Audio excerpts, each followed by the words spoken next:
Bismillahirrahmanirrahim. Assalamualaikum warahmatullahi wabarakatuh. Alhamdulillah.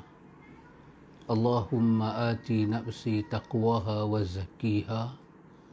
Anta khairu man zakkaha, anta waliyuha wa maulaha. Amma ba'du.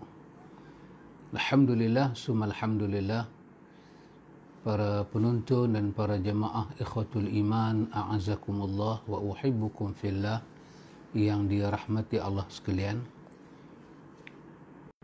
Seperti yang telah kita meteraikan perjanjian, setiap Sabtu malam minggu kita mengaji, iaitu kita mengambil pedoman daripada teks dalam kitab yang bernama Hidayatus Sibyan,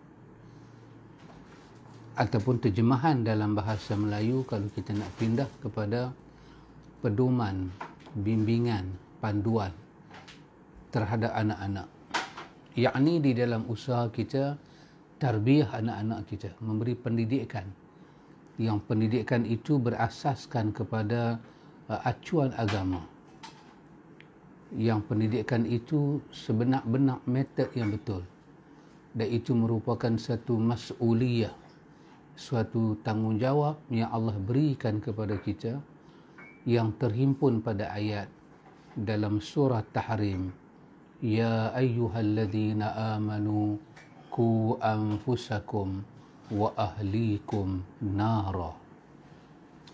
Alhamdulillah, summa alhamdulillah. Setelah kita berbincang, melihat dan kita meneroka dalam lautan ilmu, kita sampai pada tajuk Ma'rifatun Nabi, iaitu kita disuruh dalam pendidikan ini mengajar anak-anak kita mengenal Nabi, mengenal namanya, keturunannya, negeri tempat kelahirannya, negeri di mana beliau wafat, mengenal arti dan makna gelaran yang diberikan oleh Rabbul Alamin kepada beliau, iaitu Nabiullah, Rasulullah. Dan bila disebut Nabiullah, disebut Rasulullah, apakah muatan dia? Dan kenapa perkataan Nabi itu idhafah, disandarkan kepada Allah? Rasul idhafah kepada Allah, supaya ada suatu ta'zim, suatu pengagungan, kebesaran, kemuliaan kepada Rasul yang Allah utusan itu, Allah utuskan itu. Allah Subhanahu wa ta'ala dalam hal pendidikan ini yang kita kena tahu dan kita nak kena sampaikan pada anak-anak kita, bahawa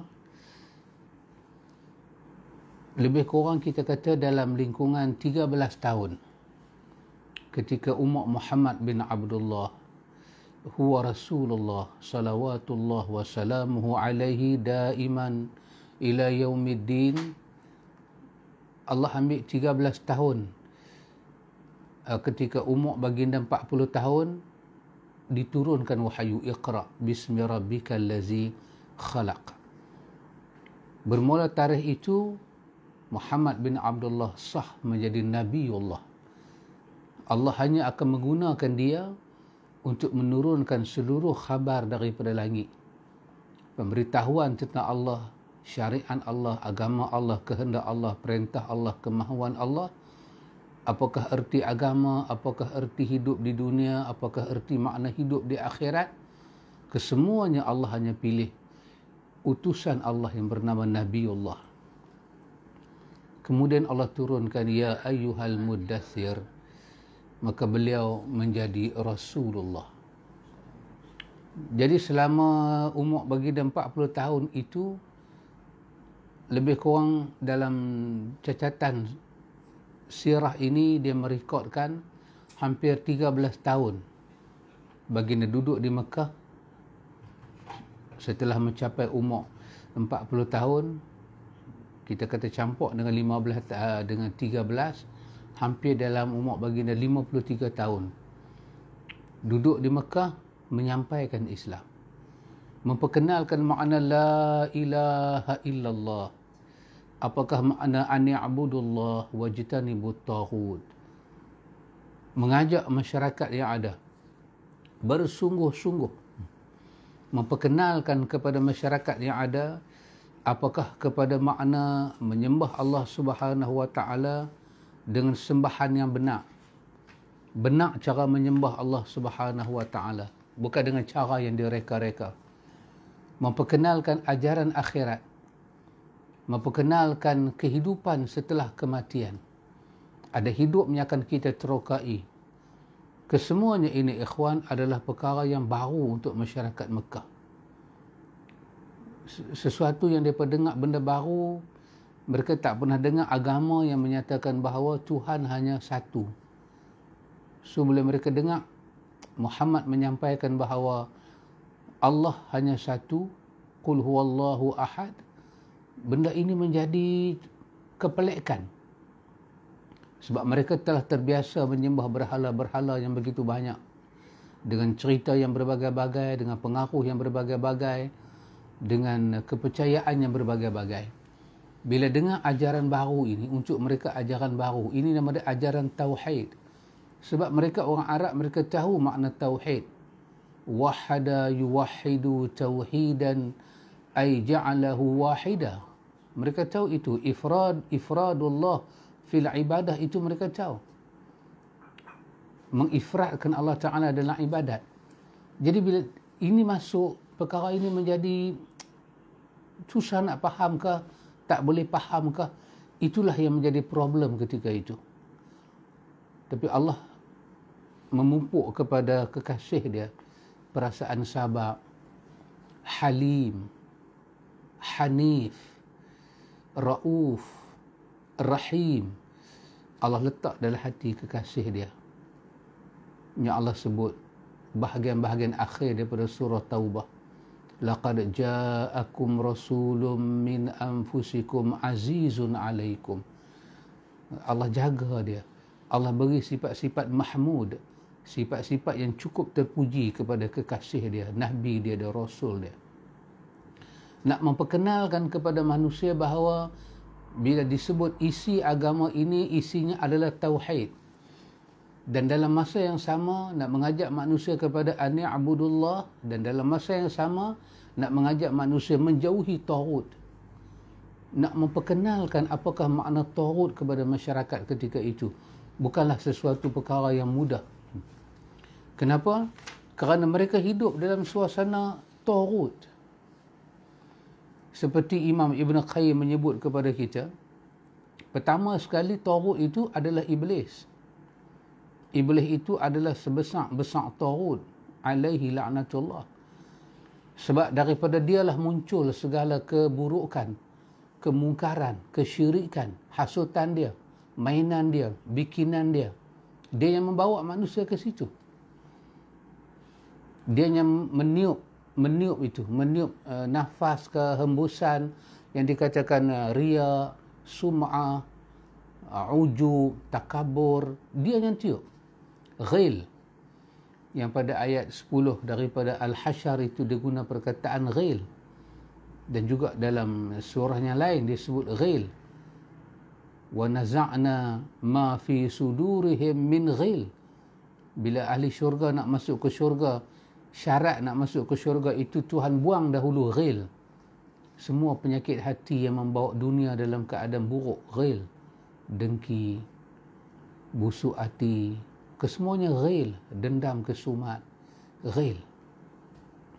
La taj'al fi qulubina ghillan. Janganlah kau campak ke dalam hati kami, ya Allah. Kau jadikan dalam hati kami ini ada ghil. Ada penyakit ini, ya Allah. Ghillan. Yang kalau hati kami terkena penyakit ini, ya Allah, susah nak sampai ke syurga. Maka yang menjadi makhluk peniup kepada semua kerosakan dalam dunia ini adalah iblis, alaihi la'natullah. Dan mainan iblis ini dalam masyarakat jahiliah ada di mana-mana.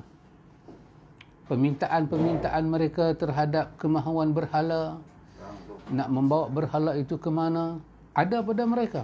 Ghil, ada pada mereka. Apakah syarat-syarat suatu ibadat nak dilakukan di depan berhala? Yang memberi cadangan itu, yang memberi ilham fujur ini adalah iblis alaihi la'natullah.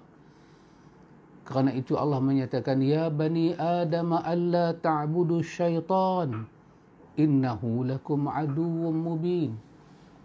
Wahai anak cucu Adam, janganlah kamu menyembah syaitan. Dia bisik manusia, dia ocok manusia, dia cucuk manusia, dia hasut manusia, boleh sampai peringkat apa? Manusia menyembah dia. Dan ini yang ada dalam masyarakat Mekah itu ketika Muhammad bin Abdullah wa Rasulullah diutuskan oleh Allah. Nak memberi penjelasan kepada umat ketika itu betapa ini semua daripada syaitan. Dan Allah menyatakan, innama ya'murukum bil fahsya'i wal munkar. Apa yang syaitan buat? Dia menyeru kamu kepada fahsya' dan munkar. Maka Nabi bila berada di kota Mekah selama hampir 13 tahun itu, ikhwan, pertama sekali ialah nak menjelaskan apa makna tauhid, apa makna taghut, lawan kepada tauhid itu. Ibn Qayyim menyatakan kepada kita bahawa, ikhwan, syaitan, iblis itu adalah sebesar-besar taghut. Taghut, sebesar-besar taghut. Yang kedua, Imam Ibn Qayyim kata apa? Dia kata taghut itu juga, dia kata man ubida wa huwa radin. Dan ini ada dalam masyarakat masa itu. Dengan kita memakai terjemahan, iaitu orang yang disembah selain daripada Allah, disembah, dan wa huwa radin, dia redha orang sembah dia, maka dia taghut. Yang taghut ini Quran guna perkataan apa? Wajtanibu, jauhi. Yang perkataan taghut ini wahyu yang turun kepada Muhammad bin Abdullah wa Rasulullah itu supaya menjauhi, melarang manusia daripada terlibat dengan taghut, bukan membuka jalan, menutup. Maka ada orang ramai ketika itu, masyarakat ketika itu, sampai pada peringkat menyembah. Seperti mana kita kata kuhan, seperti araf, dukun-dukun yang ada, bomo-bomo yang ada pada masa itu, mainannya cukup kasar. Mereka guna sihir begitu dahsyat, sampai peringkat mereka disembah. Radin, wahwa radin, dia yang akhirnya disembah itu, terlibat dengan hasutan syaitan, dia redha dengan penyembahan itu. Dia redha orang sembah dia. Maka ini sebesar-besar taghut. Yang ketiga, Ibn Qayyim kata apa, ikhwan? Ibn Qayyim kata, orang yang mengajak manusia supaya menyembah kepada dirinya juga. Dalam kes yang pertama tadi, dia sembah, dia tak suruh orang sembah dia pun. Tapi bila orang sembah dia redha. Tapi dalam kes yang ketiga ini, Ibn Qayyim kata apa? Iaitu man da'an nas ila ibadati nafsihi. Yang ketiga ni, dia pula suruh manusia sembah dia. Tadi dia kata bukan salah aku pun, dia pun nak sembah aku nak buat apa? Tapi dia suka. Yang ni pula da'an nas, dia mengajak manusia ibadah kepada dia. Maka itu termasuk sebesar-besar taghut, yang kalimah lain kita katakan kufur, kalimah lain kita katakan syirik, yang boleh mengeluarkan manusia itu daripada wilayah tauhid kepada wilayah kesyirikan kepada Allah Jalla wa'ala. Yang keempat, Imam Ibn Qayyim kata apa? Termasuk dalam taghut ni yang ada pada masa itu ialah, dia kata, iaitu man da'a syai'an min ilmil ghaibi. Itu seorang yang mengaku dia tahu tentang benda gaib. Dia tahu benda gaib. Ini taghut, ikhwan. Taghut, perkataan Arab asal dia bermakna tagha. Tagha bermakna melampau. Satu orang yang melampau perkataannya, perbuatannya, i'tiqadnya. Macam Fir'aun dikatakan taghut. Izhaba ilal Fir'aun innahu tagha. Pergilah jumpa, kamu berdua jumpa dengan Fir'aun, dia dah melampau. Pasal apa? Sebab perkataan dia itu melampau. Dia mengaku dia itu Tuhan yang maha tinggi. Maka taghut ini satu orang yang melampau. Yang melampau dia itu, dia melampau daripada al-haq, daripada garisan keimanan. Dia tidak boleh mendekati garisan itu. Ada satu garisan di hadapan kita yang dibuat oleh kalimah La ilaha illallah Muhammadur Rasulullah. Kita beribadah hanya pada Allah. Dan seluruh peraturan ibadah itu kita ambil daripada Muhammad wa Rasulullah. Ja'ana bil bainati wal huda. Muhammad datang kepada kita dengan keterangan dan dengan petunjuk.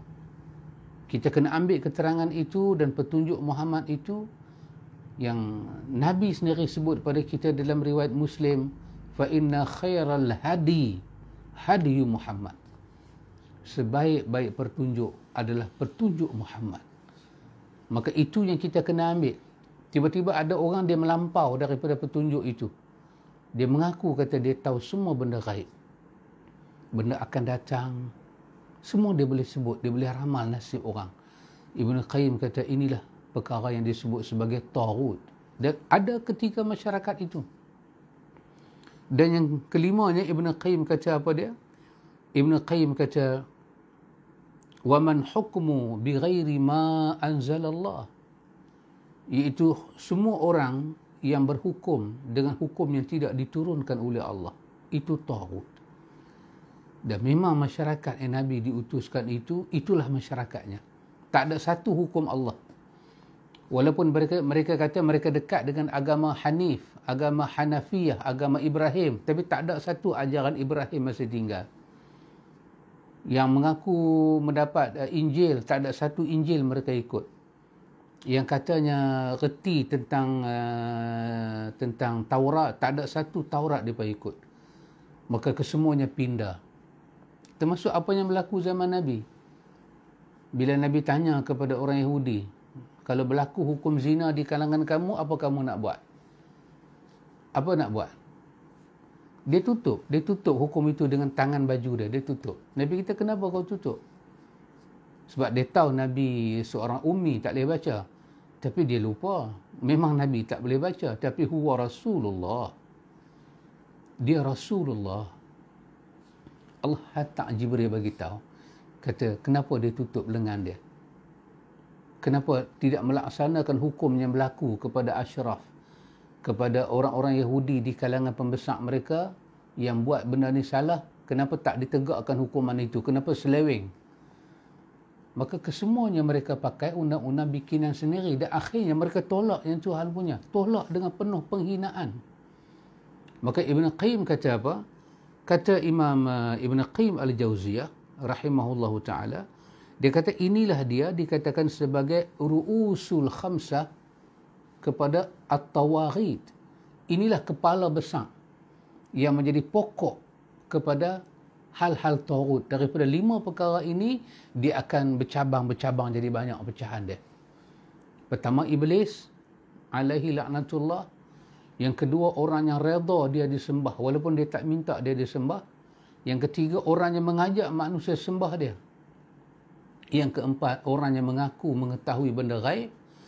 Dan yang kelima, orang yang berhukum dengan selain pada hukum Allah. 5 ni keseluruhannya ada di kota Mekah. Karena itu dakwah Nabi bercakap tentang akhirat, mereka rasa pelik kerana selama ni mereka duk dengar cerita gaib daripada mereka punya rijalul gaib kah, kuhan kah, tak seperti Nabi cerita. Tak ada seorang jin yang berkawan dengan bomoh-bomoh ketika itu boleh cerita adanya siksa kubur. Tak ada seorang jin boleh cerita. Jin boleh cerita barang ni hilang siapa ambil. Jin boleh cerita siapa akan datang rumah kita. Jin boleh cerita kalau berlaku ini apa kita nak buat. Tapi seorang jin tak boleh bagi tahu. Lepas daripada mati, roh itu masuk ke alam barzakh. Apa jadi? Tiba-tiba Rasulullah datang bagi tahu. Rasulullah datang bagi tahu.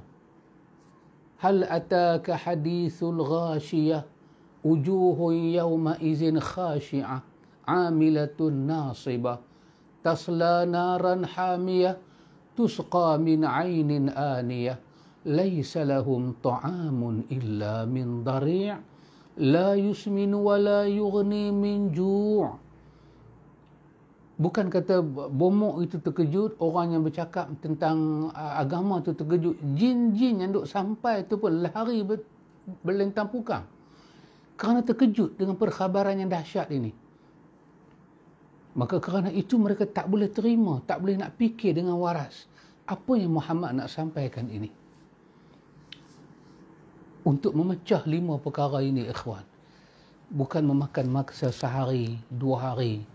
Seperti katalah saya pergi ceramah, memakan masa 1 jam. Tetapi memakan masa 13 tahun, ikhwan. Antum boleh bayang bagaimana kekasih Allah Muhammad bin Abdullah tanggung bebanan ini. Dan Muhammad menjalankan tugasnya dengan penuh amanah. Dengan penuh ketekunan. Dengan penuh kesabaran. Di peringkat awal kota Mekah, seluruh masalah yang Nabi berlaku, Allah tak benarkan Nabi mengambil apa-apa tindakan. Termasuk orang pukul. Termasuk Nabi sujud dekat Kaabah, orang letak segala benda-benda busuk daripada perut-perut binatang. Sampai Nabi angkat doa, Allahumma alaika bil Quraisy. Ya Allah, apalah Quraisy ini, ya Allah, mereka buat pada aku begini. Aku serahkan mereka pada engkau, ya Allah. Seorang Arab ni kalau dia sebut Allahumma alaika bil Quraisy, bermakna dia habis daya dah. Dia nak bertindak, dia tak mampu. Dia serah dan dia minta Allah bertindak. Itu makna Allahumma alaika bil Quraisy. Allah suruh Nabi sabar.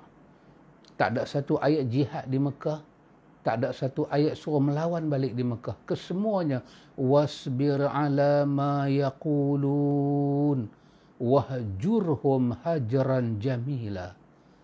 Bersabarlah engkau Muhammad dengan apa yang mereka kata. Dan tinggalkan mereka. Berpaling daripada mereka. Dengan akhlak yang cukup baik Muhammad. 13 tahun dia seorang-seorang tanggung bebanan ini, ikhwan. Yang kemudiannya disokong oleh isteri yang tercinta Khadijah binti Khuwailid.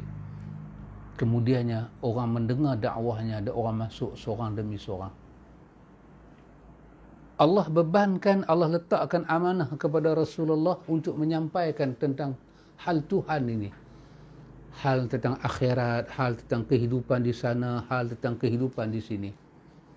Tak cukup takat itu, ikhwan. Dah cukup 13 tahun. Allah suruh Muhammad bin Abdullah, Rasulullah, berhijrah ke Mekah. Berhijrah dari Mekah ke Madinah. Tapi ikhwan, sebelum terjadi peristiwa nak hijrah itu, ada satu peristiwa yang berlaku kepada Nabi, yang peristiwa itu menunjukkan suatu paparan sirah yang cukup dahsyat. Peristiwa itu adalah peristiwa ketika Nabi masuk ke bumi Taif. Kesemua kita tahu 10 hari Nabi di Taif. Tapi bebanan yang Nabi tanggung itu lebih, Nabi rasa lebih seolah-olah lebih daripada 10 tahun, 12 tahun, 13 tahun duduk di Mekah. Taif ni kebetulan dia keluar sikit daripada area Mekah. Dia Taif. Nabi keluar. Segala penat dakwah dia, segala ujian dakwah dia, apakah harapan dia, apakah kemahuan dia, penat dia macam mana, lelah dia macam mana, had kemampuan dia tara mana, kesemuanya dia rakamkan dalam sepotong doa di Taif. Sampai peringkat Nabi kata pada Allah Ta'ala, Nabi kata, Allahumma inni ilaika ashku dha'fa quwwati wa qillata hilati wa hawani 'ala an-nas ya arhamar rahimin anta rabbul mustad'afina wa anta rabbi. Nabi kata, ya Allah, kepada engkaulah aku mengadu. Kepada engkaulah aku mengadu. Mengadu apa? Dha'fa quwwati. Kekuatan aku telah hilang, ya Allah. Dha'fa quwwati, kekuatan aku telah menjadi dhaif, ya Allah. Lemah sangat-sangatlah ni. Rupanya bawa dakwah ni ikhwan, kita akan lalui benda ni. Orang kata, orang buat sampai kita akan jadi lemah. Itunya Nabi lalui. Wa qillata hilati. Ya Allah, betapa kurangnya segala rancangan aku. Kita kata sampai nak fikir dah tak tahu nak fikir macam mana dah. Orang menolak, orang mengata, orang buat tuduhan yang bukan-bukan. Wahawani ala nas. Ini paling dahsyat. Betapa aku ini hina di mata manusia, ya Allah. Antum boleh bayang seorang yang bernama Muhammad bin Abdullah yang mendapat gelaran Nabiullah, Rasulullah, tiba-tiba dia mengadu pada Tuhan, dia kata, Tuhan, aku dipandang hina oleh orang. Apanya orang tu buat sampai dia terasa dia hina ni? Ini masalah lah, ikhwan. Masalah Muhammad bin Abdullah yang mendapat gelaran Al-Amin di kota Mekah. Semua orang tahu akhlak dia baik, budi pekerti dia baik. Dia payah nak ambil hati orang cakap. Dia cukup sabar, dia pemaaf.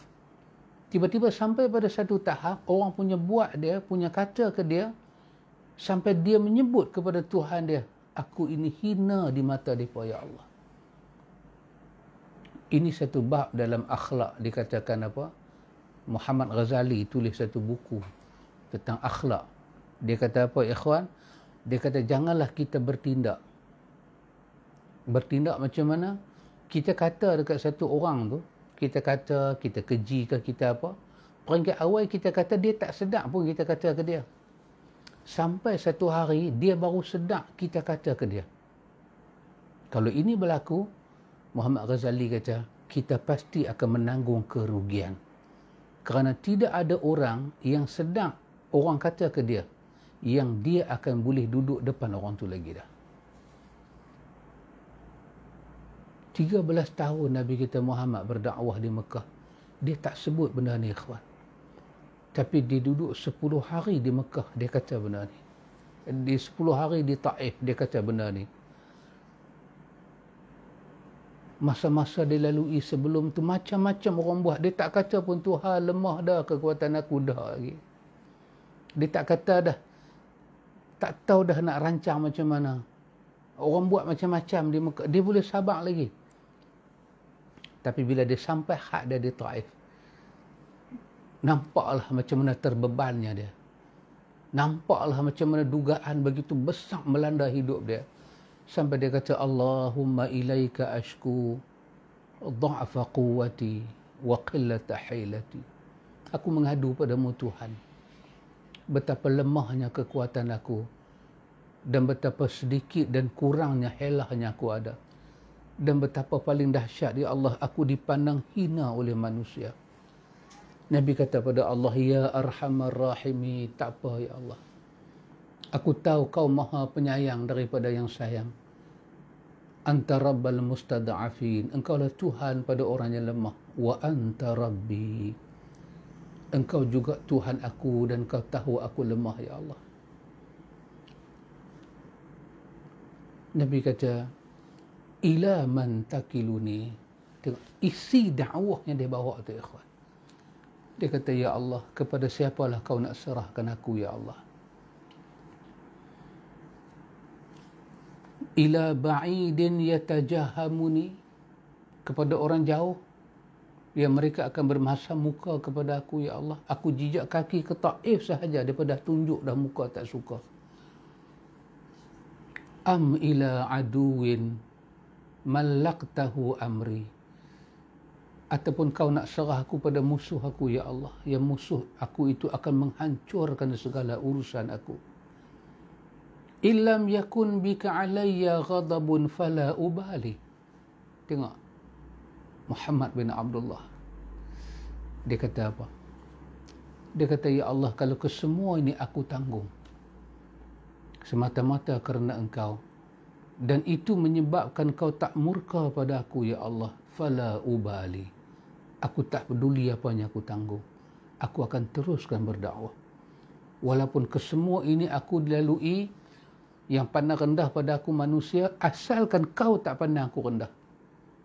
Depa hina aku asalkan aku tak hina di mata Engkau ya Allah. Fala ubali. Aku tak peduli dah apa yang aku tanggung. Aku hanya memohon perlindungan daripada Engkau ya Allah. Kau lindunglah aku ya Allah. Kau elokkanlah urusan dunia dan akhirat aku ya Allah. Dan janganlah sampai kau turunkan murka Engkau dan kau halalkan kemarahan Engkau pada aku ya Allah. Tengok Nabi kata, lakal utba, lakal utba hatta tarda. Bagi Engkau lah tempat aku kembali dan tempat Engkau menegur aku ya Allah, sehinggalah kau redha dengan aku. Nabi kata, la hawla wa la quwata illa bik. Telah hilanglah segala kemampuan dan kekuatan, melainkan sekarang aku menumpang kemampuan Kau ya Allah. Begitulah amanah yang Allah Ta'ala beri kepada Muhammad bin Abdullah wa Rasulullah. Yang selepas daripada kejadian ini, Allah melakukan suatu episod yang besar dalam Islam ini yang merubah dunia dan diri Muhammad, iaitulah dengan tragedi Isra' dan Mi'raj. Tapi bebanan yang dia tanggung itu, ikhwan, nak mengajak manusia meninggalkan yang tagut tadi ini, begitu sukar. Nak perkenai ani'budullah ni begitu susah. Sampailah masa Allah Ta'ala minta kepada kekasih dia tinggalkanlah Mekah. Subhanallah ikhwan. Dalam buku-buku sirah ini ikhwan, kalau kita lihat ada perkataan yang disebut, inilah zaman yang cukup rugi. Zaman ini bila Nabi berdoa dengan doa ini, doa di Taif tadi menyebabkan para malaikat sedih. Maka dalam sejarah digunakan perkataan amul huzni. Tahun itu dipanggil tahun yang cukup sedih dekat Nabi. Sampai masa Allah Ta'ala arahkan kekasih dia keluar. Dah sampai masa Muhammad, walaupun Mekah tempat kau terima wahyu pertama, Mekah bumi kelahiran engkau berkahwin di Mekah, kau ada anak pun di Mekah, jasad isteri yang kau cintai pun ditanam di Mekah. Tapi Muhammad tinggalkan Mekah. Kerana Muhammad ini ahli Mekah. Dia nak tinggal Mekah tu, dia tengok Kaabah tu, lenang air mata dia. Maka keluarlah pidato yang besar Nabi depan Kaabah. Nabi kata, wahai Kaabah, engkau adalah yang paling aku cintai. Kalau bukan kerana kaum aku benci pada aku dan menghalau aku tak akan tinggalkan engkau, wahai Mekah. Wahai Kaabah, engkau sebaik-baik makhluk Allah Ta'ala. Dengan itulah Rasulullah berpaling daripada arah Kaabah, arah Mekah, dan menuju hijrahnya daripada Mekah ke Madinah. Bila sampai di Madinah, wahyu masih turun, syariat belum sempurna. Maka duduklah di Madinah Nabi. Hari pertama melihat Madinah, berkenalan dengan masyarakat Madinah, duduk sampai bila? 10 tahun. 10 tahun itu pula ikhwan, wahyu duduk turun. Berbagai-bagai pula dugaan yang berbeza. Nabi memang orang Arab, orang berperang. Tapi selama dia duduk di Mekah sebagai anak Mekah, dia tak pernah perang. Tapi bila dia menjijak kaki di luar daripada Mekah, baru 2 tahun dia duduk di Madinah, dia berperang. Yang terkenal dengan nama Perang Badar Al-Kubra. Puasa turun, ayat perang pun turun. Selepas itu diikuti oleh peperangan bersiri-bersiri. Berapa lama ikhwan? 10 tahun pula di Madinah. 10 tahun ikhwan. Allahu Akbar. Menjalankan perintah Allah Ta'ala selama 10 tahun di Madinah itu dengan penuh ketulusan. Ayat jihad datang di sana, zakat datang di sana, haji datang di sana, salat datang di sana, perintah azan pun datang di sana, wal amru bil ma'ruf wan nahyi 'anil munkar pun di sana. dan wa ghaira zalik, banyak lagi ikhwan. Tapi kesemua itu Nabi telah lalui dengan penuh kesabaran. Penuh kesabaran. Sehingga akan mengambil masa lebih kurang, kita kata 10 tahun ambil masa. 10 sinin. 10 tahun ambil masa. Wa ba'daha. Cukup 10 tahun. Tuwfiya. Allah mewafatkan dia. Allah mewafatkan dia. Bila Nabi ikhwan menjalankan hal-hal seperti ini, dengan penuh sempurna menjalankan tanggungjawabnya kepada Allah Ta'ala, dalam hal seperti ini, para ulama kita guna perkataan, mereka kata, inilah dia Muhammad bin Abdullah salawatullah wa salamuhu alaihi wa dinuhu baqa. Agama yang dia bawa di atas nama dia Rasulullah, dia Nabi Allah, kekal. Wa haza dinuhu, dan inilah agama dia. La khaira illa dalla ummatahu alaihi. Tidak ada satu kebaikan melainkan dia telah pun membimbing umatnya kepada kebaikan itu. Wala syarra illa hadaraha minhu, dan tidak ada satu keburukan melainkan bila Nabi tahu itu keburukan, Allah wahyukan itu keburukan, melainkan dihazarkan umat dia. Dia ajak umat dia menjauhi semua keburukan itu. Wal khairul ladzi dallaha alaihi. Maka semua kebaikan telah pun dia tunjuk pada umat dia. Maka sebesar-besar kebaikan itu apa dia ikhwan? At-tauhid. Tauhid pada Allah. Inilah yang telah menjadi sebab kenapa masyarakat Arab itu berpecah. Kenapa Muhammad dituduh pemecah belah masyarakat. Kenapa Nabi dimusuhi? Kerana tauhid. Maka Nabi ajak benda sebesar-besar ini. Dan sampai pada peringkat wa jami'i ma yuhibbuhu Allah wa yardahu. Semua benda yang menghimpunkan kecintaan Allah dan keredaan Allah, semuanya Nabi ajak pada umat. Wa syarrul ladzi hadaraha minhu. Dan kejahatan itu seluruhnya Nabi minta umat jauhi. Dan sebesar-besar benda jahat ni apa dia? Asyirku. Benda syirik. Kenapa dia syirik? Ingat tadi Taurut. Dia ada 5. Dia kata ru'us dia, 5 pokok dia, 5 tunjang dia. Yang duduk di atas sekali apa dia? Iblis. Mana boleh syirik ada kebaikan? Syirik tak akan ada kebaikan. Syirik tidak akan ada rahmat Tuhan. Kerana yang mengepalai syirik ini adalah iblis. Alaihi la'natullah. Makhluk ini dipanggil laknat Allah ke atasnya. Tak mungkin tubuh badannya ada rahmat, perkataannya ada rahmat, pakaiannya ada rahmat, bicaranya ada rahmat, ideanya ada rahmat, jalannya ada rahmat. Tak mungkin. Kerana makhluk ini dinamakan dengan nama alaihi la'natullah. Allah yang kata dia dilaknat. Maka syirik itu berasal daripada dia. Maka seburuk-buruk benda yang Nabi telah ajak kita jauhi adalah syirik. Maka wa jami'u ma yakrahuhu ma yakrahu Allah wa ya'bahu. Dan semua benda yang Allah Ta'ala tak suka, Allah Ta'ala larang, semua Nabi ajak. Inilah dinu Muhammad, dinul baq. Inilah dia agama Muhammad, agama yang dibawa oleh Muhammad. Inilah dia agama yang akan kekal. Ikhwan a'azakumullah. Dan kita juga kena tahu satu perkara ikhwan. Nabi menyampaikan Islam ini kepada kita.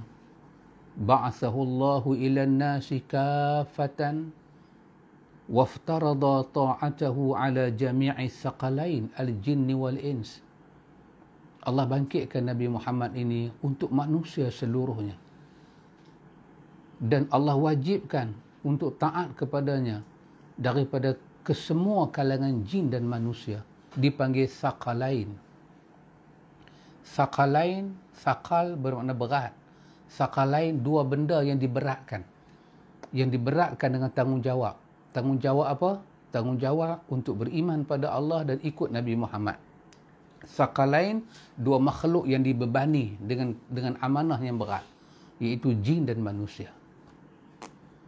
Dan ikhwan, Allah Subhanahu wa taala sebut pada ayat 158 daripada surah Al-A'raf. Allah kata, "Qul ya ayyuhan nas inni rasulullahi ilaikum jami'a." Katakanlah wahai manusia, sesungguhnya aku ini Muhammad adalah rasul utusan Allah kepada kamu semuanya tanpa seorang pun berkecuali. Ya ikhwan, Allah hantar dia Muhammad bin Abdullah bin Abdul Muttalib bin Hashim Al-Qurashi daripada bangsa Arab yang berhubung dengan Nabi Ismail bin Ibrahim Al-Khalil, Rasulullah untuk kita semua, untuk kita ikuti. Bukan takat itu, bahkan Allah Subhanahu wa taala menurunkan ayat pada menyatakan bahawa agama yang dibawa oleh Muhammad ini sesempurna agama. Inilah agama yang Allah redha. Itulah dalam ayat yang selalu kita baca, ikhwan, yang kita hafal. Al-yawma akmaltu lakum dinakum wa atmamtu alaikum ni'mati wa raditu lakumul islama dina. Inilah agama yang telah Allah sempurnakan dengan perutusan Muhammad sebagai Nabi Allah, sebagai Rasulullah, telah membawa agama yang sempurna dan penuh dengan kecukupan nikmat.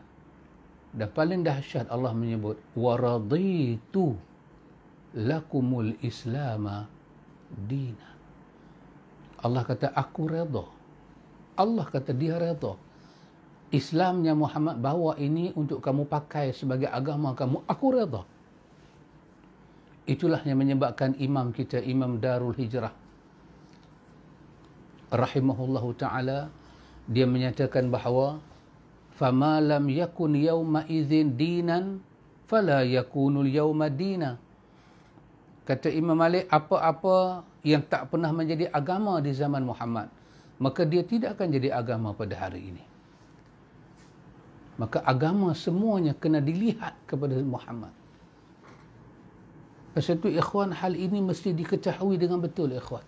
Perutusan Muhammad bin Abdullah sebagai Rasul itu bukan untuk kita sambut kelahirannya ikhwan, tapi untuk disambut syariatnya dengan betul, dengan faham.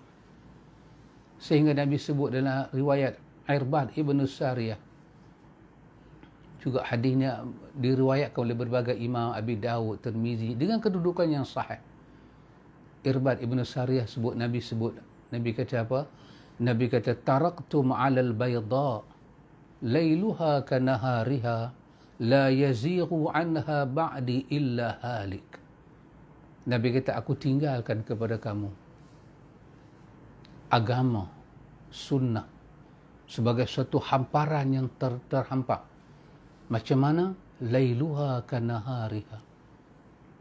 Jelas, terang bahawa dia adalah hidayah daripada Allah. Aku adalah Rasulullah. Dapat dilihat macam mana? Lailuha. Kalau dilihat pada waktu malam, dapat dilihat cahayanya terang menderang macam waktu siang. Tak ada benda yang aku sembunyikan. Kesemuanya telah aku sampaikan. Itulah perkataan Huzaifah, perkataan Abi Zar, itulah perkataan Salman Al-Farisi. Tak ada satu benda pun Nabi tak sampai. Semuanya telah disampaikan. Begitu jelas dan terang. Nabi kata, taraktum, inilah yang telah aku tinggalkan pada kamu. Nabi kata, la yaziru anha ba'di. Tidak ada orang yang selepas daripada aku tak ada ni, dia tinggal benda ni. Dia gelincirkan jalan dia. Dia tak ikut apa yang aku bawa. Malaikat Nabi kata, illa halik. Dia pasti binasa. Subhanallah ikhwan. Karena tu ikhwan, kenapa dalam hidup kita ini kita selalu bertanya pada orang, bila orang bercakap tentang agama, kita bertanya mana dalil dia, kerana kesemuanya kena berhubung dengan Rasulullah. Kalau tak berhubung, dia tidak ada bukti dia daripada Rasulullah. Maka jadilah seperti mana Abdullah bin Mubarak sebut, laula al-isnad laqala man syaa ma syaa. Kalau bukan kerana hubungan itu, pembuktian sanad itu, manusia akan cakap apa sahaja dia nak cakap tanpa perlu bukti. Mana kita cakap dia salah? Kerana bukti sanad. Karena itu ikhwan, kita tak boleh meninggalkan Rasulullah ni, tak boleh. Selama-lamanya menjadi kewajipan kepada kita bertanya kepada orang yang memperkenalkan agama kepada kita, adakah yang dia perkenalkan itu dari Rasulullah. Saya guna perkataan selama-lamanya. Selagi akal kita masih waras, kita mencintai dinullah, menjadi kewajipan pada kita bertanya daripada mana sumber bendanya orang kata agama tu, orang nak sampai pada kita. Kenapa ikhwan? Salah satu daripada yang logiknya adalah kerana kita disuruh menerima hanya Rasulullah. Jadi tak boleh ada campur tangan orang lain. Sebab Allah telah meletakkan sistem wahyu pada dia. Dia maksum. Orang nak bercakap tentang Tuhan ni maksum, pilihan Allah. Tak boleh kita tokok, tak boleh kita tambah. Kerana ayat tadi kata akmal tu. Akmal bermakna takaran dia cukup. Yang dalam tak payah buang, yang luar jangan tambah balik dah. Itu akmal. Siapa yang bawa akmal ni? Muhammad bin Abdullah wa Rasulullah. Jadi kalau kita nak bercakap sesuatu yang Nabi tak sebut, yang Nabi tak kata, bermakna kita telah mencanggahi ini. Dan ini adalah dasar yang paling tunjang dalam agama. Mengenal Muhammad, mengenal Nabi kita. Ikhwan, ada sebuah riwayat ikhwan daripada Anas bin Malik. Ini disebut dalam riwayat Bukhari. Imam Qurtubi, dia ada tulis satu kitab yang besar. Nama dia At-Tazkirah. Dia cerita pasal mati, pasal akhirat ya. Dalam banyak-banyak riwayat yang Imam Qurtubi letak di situ, dia letak riwayat ni. Ini daripada Al-Bukhari.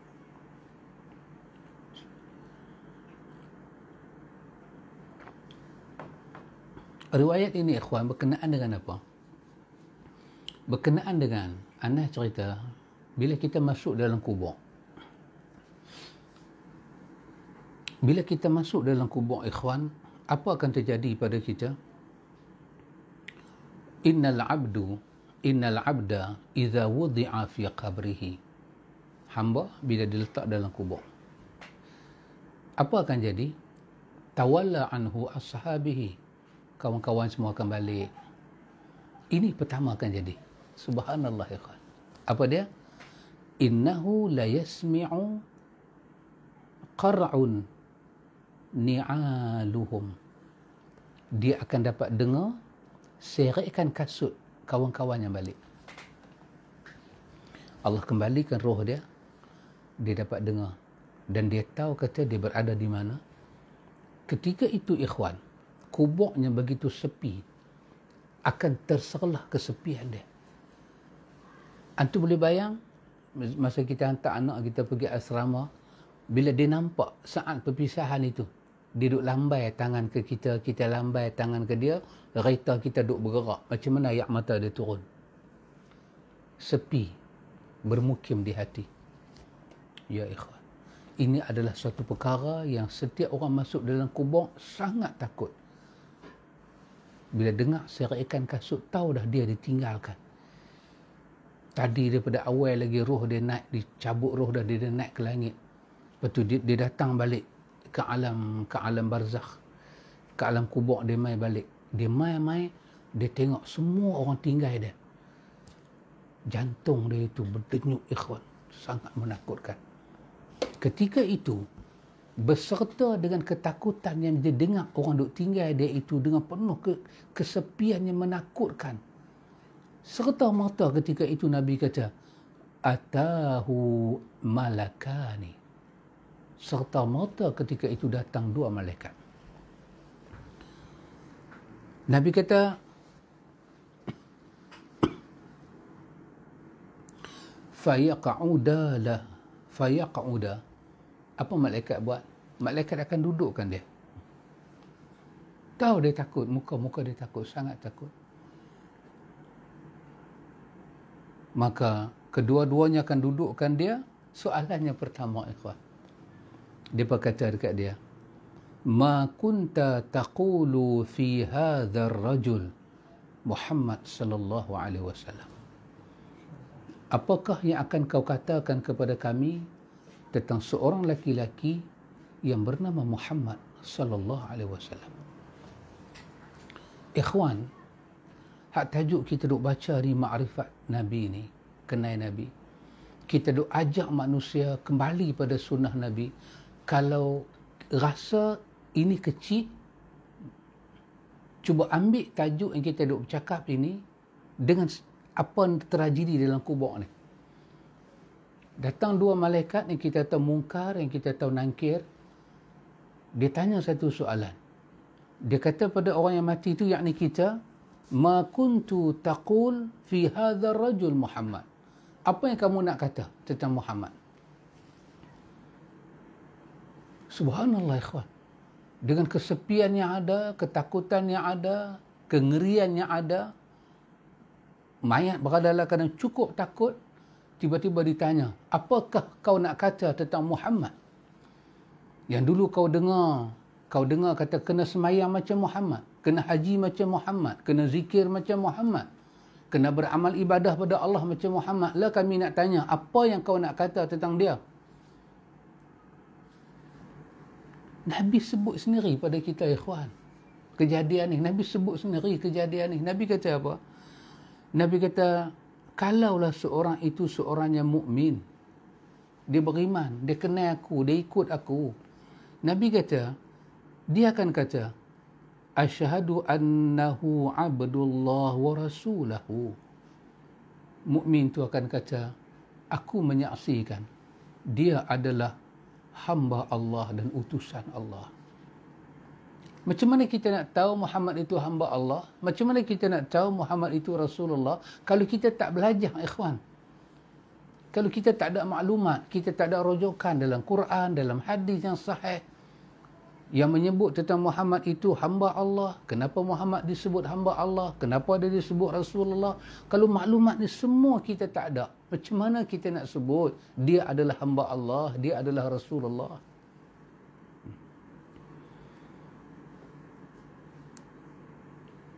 Ini yang saya nak sampaikan, ikhwan. Bila seorang mukmin jawab Muhammad itu adalah hamba Allah dan Rasulullah, terus malaikat kata kat dia. Yang ni, ikhwan. Malaikat kata kat dia. Apa malaikat kata? Malaikat kata, unzur. Tengok. Malaikat tunjuk satu arah. Tengok. Tengok apa? Ila maq'adika minan nar. Tengok, itulah tempat kamu sebenarnya dalam neraka. Maq'ad kamu, tempat duduk kamu sebenarnya dalam neraka. Tapi kerana kamu ni satu orang yang beriman pada Allah, kamu ikut Muhammad, walaupun kamu ada kesalahan, kamu ada dosa, kamu ada kecacatan dalam hidup, tapi kamu ikut Muhammad, kamu tahu tentang betapa dia itu hamba Allah dan Rasulullah, patut kamu sampai situ. Tapi tengok sekarang apa Tuhan buat pada kamu. Malaikat kata, qad abdalakallahu ta'ala bimaq'adan minal jannah. Allah telah tukar tempat duduk kamu daripada neraka dengan tempat duduk dalam syurga. Ya subhanallah, ikhwan. Cuba renung sebentar perkara ni, ikhwan. Yang kita duk semayang macam Nabi, duk zikir macam Nabi, haji macam Nabi, umrah macam Nabi, kita belajar urusan jenazah nak buat macam Nabi, semua kita nak buat macam Nabi. Rupanya benda ni bukan sia-sia, ikhwan. Tak sampai akhirat lagi, dalam kubur baru Allah tukar kedudukan orang yang kalau sampai ke neraka sekalipun, tapi kerana dia terima Muhammad, dia ikut Muhammad, Allah nak cuci dosa dia. Allah tukar tempat duduk dia daripada neraka dengan satu tempat duduk dalam syurga. Fayarahuma jami'a. Malaikat pun boleh tengok, dua malaikat pun nampak, kawan yang dalam kubur tu pun nampak. Itulah tempat dia. Dia telah jawab kedudukan Muhammad dengan kedudukan yang betul dalam kubur, ikhwan. Maka apa jadi? Imam Qatadah kata, terjadilah pada masa itu sesuatu yang cukup luar biasa yang menyebabkan mayat itu tak tertahan lagi melihat akan rahmatnya Allah Ta'ala bagi pada dia. Yufsahu lahu fi qabrihi 40 zira'an. Allah Ta'ala luaskan kubur dia 40 hasta. Bagi kubur tu tak jadi sempit, jadi luas. Kerana dia jawab betul tentang Muhammad dan dia ikut Muhammad betul. Tapi dalam riwayat Muslim dikatakan 70 zira'an. Di luah 70 hasta. Allah luahkan kubur dia 70 kali 70 hasta. Apa jadi? وَيَمْلَأُ عَلَيْهِ خَضْرًا إِلَى يَوْمِ يُبْعَثُونَ. Apa jadi? Allah Ta'ala penuhkan kubur dia itu dengan sesuatu yang khadra. Khadra dalam bahasa Arab bermakna hijau. Tetapi di sini dia merujuk pada makna apa? Yamla'u, Allah penuhkan kubur dia dengan perkara-perkara yang mata tengok jadi seronok, tenang dia, nikmat. Dia adalah ganti nama pada nikmat kubur. Allah penuhkan kubur dia yang diluaskan 70 kali 70 hasta tadi. Allah bagi dalam tu penuh dengan benda-benda yang dia seronok. Anas bin Malik kata, wa amal munafiq wal kafir. Tapi hati-hati, kata Anas, lain pula halnya dengan seorang munafik dan kafir kalau mati. Ini yang kami dengar daripada Rasulullah. Kalau yang mati itu seorang kafir, seorang munafik, maka malaikat tanya dekat dia, ma kuntu taqulu fi hadzal rajul? Apa yang kamu nak kata tentang laki-laki yang bernama Muhammad ini? Dia jawab sepatah. Munafik orang Islam. Kafir bukanlah. Munafik orang Islam. Zaman Nabi ada orang munafik. Jumpa Nabi lagi, dia sakit Nabi ziarah lagi. Masjid dia main lagi. Nabi kata, malaikat tanya kat dia dalam kubur, siapa dia orang ni? Mak dia jawab apa? Sepatah dia kata. Dia kata, la adri. Aku tak tahu. Aku tak tahu. Sebab aku tak pernah salat lagu dia pun. Aku tak pernah sembahyang macam dia pun. Aku tak pernah buat haji macam dia pun. Adakah orang munafik zaman Nabi tak sembahyang? Sembahyang. Haji. Jihad. Ada yang terlibat jihad. Ada yang lari tengah jalan. Tapi kalau nak kata orang munafik tak sembahyang, tak juga.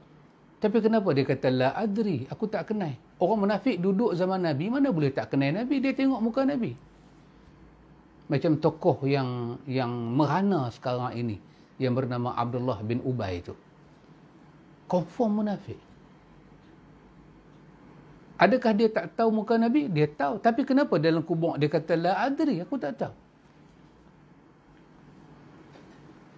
Tak cukup dekat itu. Dia kata sepatah. Dia kata, kuntu aqulu ma yaqulun nas. Dia kata, dia penuh tak beradabnya yang mendatangkan kemarahan muka dan angkirnya. Dia kata, aku kata seperti mana orang kata. Mereka kata dia Nabi. Mereka kata kena semayang lagu dia. Mereka kata kena haji macam dia. Aku cakap lagu tu, betul-betul aku tak tahu. Malaikat marah kat dia. Malaikat kata, la daraita wa la talaita.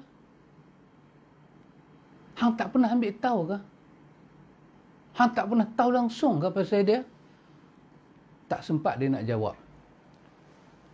Bagi soalan tu tak sempat dia nak jawab. Wa yadribu bimatariqi min hadid darbatan baina udhunaihi fayusihu sayhatan yasma'uha min yalihi illa thaqalain. Allahu Akbar. Tak dan. Dia nak jawab bila malaikat tanya. Wa yadribu bimatariq min hadid. Malaikat ambil satu matariq, mitraqah. Satu pemukul daripada besi, dia tarik mai darbatan. Dia pukul betul-betul tak mana baina udhunai, antara dua telinga. Ni telinga dia bagi tengah-tengah. Fayusihu sayhatan, Nabi kata, bila dia pukul itu, tiba-tiba Nabi kata, boom, kata keluar satu suara kawan yang mati ni menjerit. Yang Nabi kata, yasma'uha.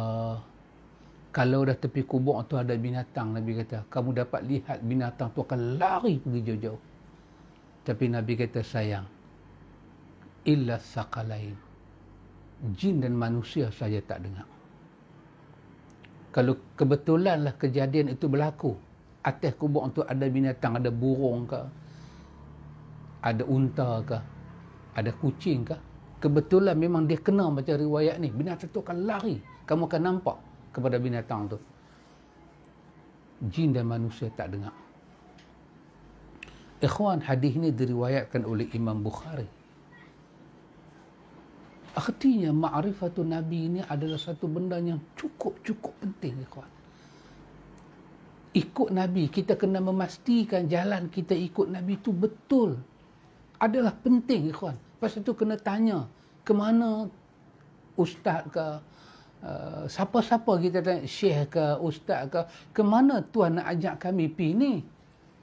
Amalan-amalan yang Tuhan bagi kepada kami ni, kenapa Tuhan tak ambil dari Nabi? Sedangkan Quran dah kata dah sempurna dah. Itu kalam Allah kata sempurna dah, cukup dah, berisi dengan muatan nikmat, dah Allah redha dah. Kenapa Tuhan tak bagi yang tu pada kami? Kenapa Tuhan bagi benda-benda yang tak tahu entah ke mana ni? Ini adalah suatu perkara yang kita kena tahu, ikhwan. Kalau kita tak kenal Nabi kita, bukan kata kita akan melelong hidup dalam dunia, bahkan masuk dalam kubur, kita akan jadi cukup takut. Nak jawab macam mana ni? Hanya orang yang ikut Nabi dengan ikhlas boleh jawab, asyhadu annahu abdullah wa rasuluh, ja'ana bil bayinati wal huda. Aku bersaksi Muhammad itu adalah Abdullah, adalah Rasulullah. Itu malaikat ulang balik. Malaikat tanya, Muhammad siapa dia? Kita akan jawab, Muhammad adalah Abdullah, adalah Rasulullah. Macam mana kita nak kata huwa Abdullah wa Rasulullah kalau kita tak tahu apa-apa, ikhwan? Kalau kita tak pernah semayang lagu dia, tak pernah kaji pasal dia, tak tahu kebesaran dia, tak tahu kewajipan ikut dia, kita lebih selesa ikut orang lain walaupun yang orang lain ajar tu tak ada kena mengena dengan Nabi langsung. Tak ada, ikhwan. Tak ada. Tak ada langsung. Macam mana kita nak kata asyhadu annahu abdullah wa rasuluh? Jangan sampai keluar di mulut kita dalam kubur la adri, macam orang munafik. Dia semayang, dia puasa, tetap Nabi kata dalam kubur dia kata dia tak kenal aku. Allahu akbar, ikhwan. Inilah dia, ikhwan, yang kita sampaikan tentang Muhammad huwa Rasulullah. Dia adalah Rasulullah, ikhwan. Demi Allah, sesungguhnya kita menyaksikan Muhammad bin Abdullah adalah Rasulullah. Meninggalkan Muhammad bermakna meninggalkan utusan Allah yang Tuhan tak akan benarkan kita hidup dengan tenang. Saya nak mengakhiri kelas kita pada malam minggu ini dengan satu memori kecil yang saya teringat semula, iaitu ketika guru kami mengajar, Syekh Maulud Al-Hanafi. Ada satu perkataan yang saya rasa berbekas pada diri saya sampai sekarang. Dia kata, dia dalam nak bagi tahu hal inilah, dia kata begini. Dia kata kalau kita sepakat pada menyatakan seseorang itu jahat, kalau kita sepakat pada menyatakan, sebutlah satu nama, Jason King lah, Jason King. Kita sepakat dia jahat. Dia jahat. Jahat metode mana? Dinding istana pun dia kopek. Hanya Jason King saja boleh ajak raja duduk bawah pokok. Tak pernah ada orang hantu pun tak buat metode tu. Main dengan Jason King, raja berkipas bawah pokok. Sampai dia pun marah kat Jason King lah. Bukan kata dia halau istana. Dinding istana dia kopek. Dia jual kat mana tak tahu.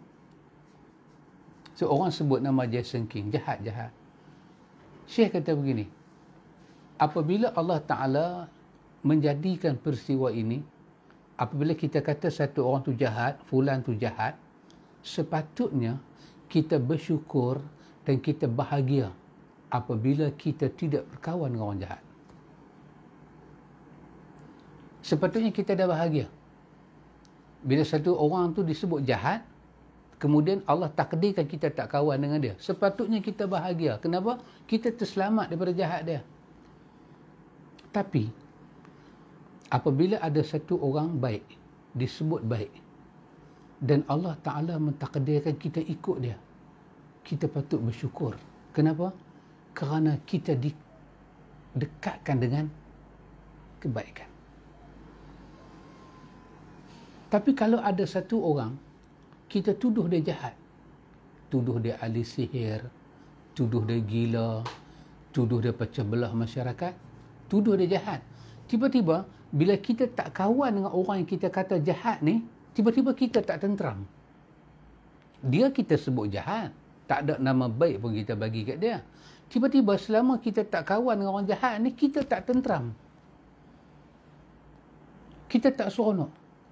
Ada pula satu orang baik, kita kata dia baik. Selama kita kawan dengan dia, kita pun tak seronok. Kita duk teringat juga ke orang yang kita kata jahat. Syekh kata, ini ada sesuatu yang tak baik sedang berlaku pada kita. Muhammad telah dituduh dengan nama cukup jahat, yang dalam riwayat ni panggil dengan nama orang kafir dan orang munafik. Tapi selama mereka hidup, mereka tuduh Muhammad jahat. Mereka tak tenteram kalau tak tengok muka Muhammad. Ada orang baik, mereka anggap baik. Tapi selama mereka kawan dengan orang tu, mereka rasa tak pernah tenteram.